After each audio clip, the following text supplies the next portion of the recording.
لشکر کو 2 حصوں میں تقسیم کیا اور خضر علیہ السلام کو 2000 فوجوں کا سردار بنایا، خود 4000 کے ساتھ پیچھے رہے۔ باقی لوگوں نے کہا ہم 12 سال تک نہ لوٹے تو تم واپس چلے جانا۔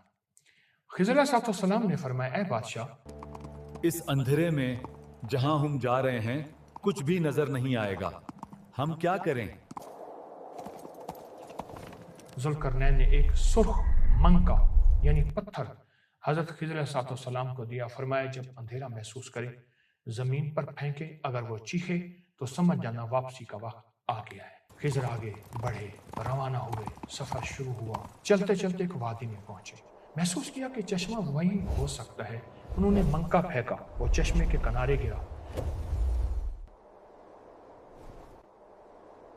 خضر نے اس چشمے سے غسل کیا، وضو کیا، پانی پیا۔ یہ پانی دودھ جتنا سفید اور شہد جتنا میٹھا ہے۔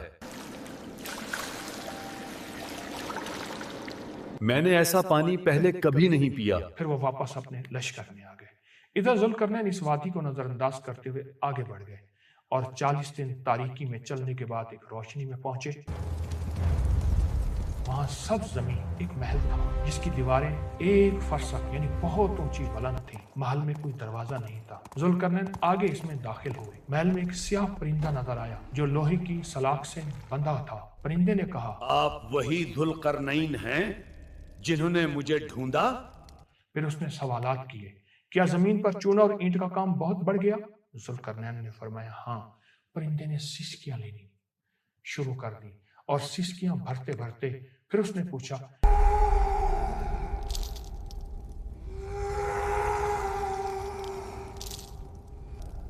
کیا جھوٹی گواہیوں میں اضافہ ہوا ہے؟ ہاں بالکل۔ کیا موسیقی عام ہو گئی ہے؟ یہ بہت عام ہو گیا ہے۔ کیا لوگوں نے کلمہ پڑھنا چھوڑ دیا ہے؟ تو ذوالقرنین نے فرمایا نہیں۔ پوچھا نماز؟ فرمایا نہیں۔ پوچھا جنابت یعنی ناپاکی کا غسل کرنا چھوڑ دیا؟ فرمایا نہیں۔ پرندے نے کہا اب میں اطمینان میں ہوں، واپس اپنی حالت میں آ گیا۔ پھر اس نے ذوالقرنین کو محل کی سیڑھی چڑھنے کو کہا۔ ذوالقرنین اوپر پہنچے تو وہاں ایک نوجوان خوبصورت کھڑا تھا جو دراصل صاحب الصور حضرت اسرافیل علیہ السلام تھے۔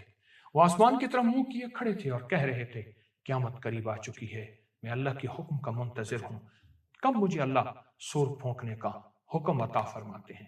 پھر انہوں نے ذوالقرنین کو ایک پتھر دیا، فرمایا اگر یہ پتھر سیر ہو جائے یعنی بھر جائے تو تم بھی ہو جاؤ، اگر یہ بھوکا ہو جائے تم بھی ہو جاؤ۔ ذوالقرنین نے وہ پتھر اپنے بڑوں کو دکھایا، انہوں نے 1000 پتھر تولے مگر وہ پتھر بھاری رہا۔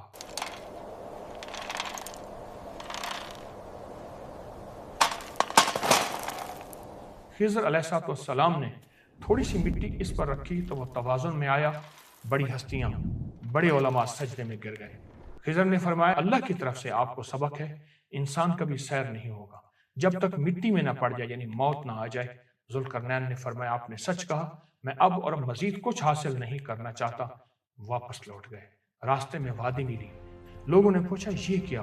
ذوالقرنین نے فرمایا یہ وہ چیز ہے جو لے گا پچھتائے گا، جو چھوڑے گا پچھتائے گا۔ لوگوں نے کچھ لے لیا، کچھ نے چھوڑ دیا، باہر آ کر پتہ چلا واقعی قیمتی پتھر تھے اور سب پچھتائے۔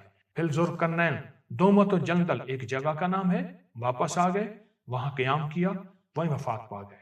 حضرت ابو جعفر رحمۃ اللہ علیہ فرماتے ہیں رسول اللہ صلی اللہ تعالی علیہ وسلم نے فرمایا اے اللہ ذوالقرنین پر رحم فرما، اگر اسے زبرجد کی خبر پہلے ہوتی تو وہ لوگوں میں بانٹ دیتے، مگر جب انہیں وہ ملا تو وہ دنیا سے بے رغبتی کر چکے تھے اور بے رغبت ہو چکے تھے، انہیں اس کی ضرورت نہیں تھی۔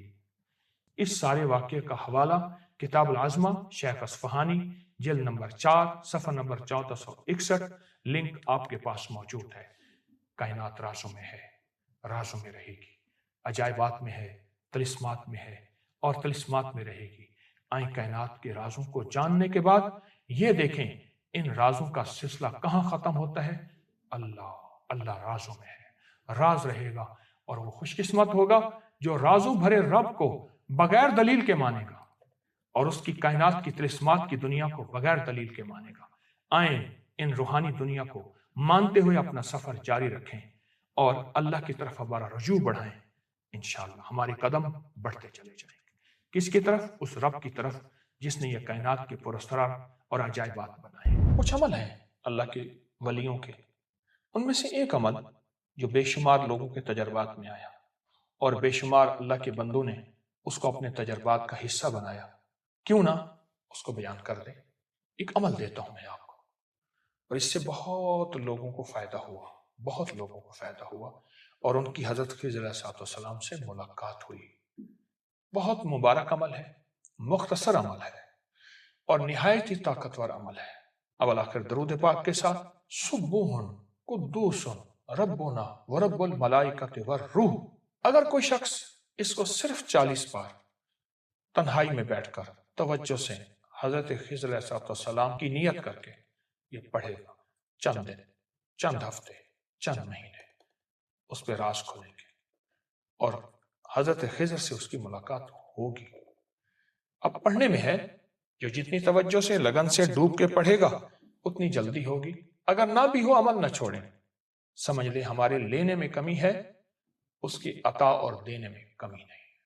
یہ آپ کو بہت طاقتور عمل، مستند عمل میں نے دیا، بڑی بڑی ہستیوں نے آزمایا، ضرور